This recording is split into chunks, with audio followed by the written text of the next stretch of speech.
وہ وقت یاد کرنے کے لائق ہے جب عمران کی بیوی نے کہا کہ اے پروردگار، جو بچہ میرے پیٹ میں ہے میں اس کو تیری نذر کرتی ہوں، اسے دنیا کے کاموں سے آزاد رکھوں گی، تو اسے میری طرف سے قبول فرما، تو سننے والا ہے، جاننے والا ہے۔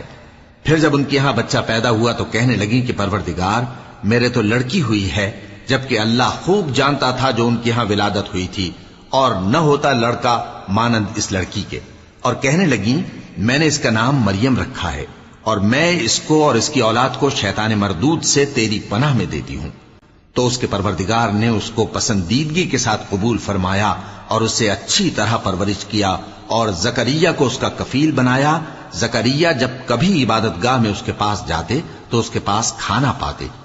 یہ کیفیت دیکھ کر ایک دن مریم سے پوچھنے لگے کہ مریم، یہ کھانا تمہارے پاس کہاں سے آتا ہے؟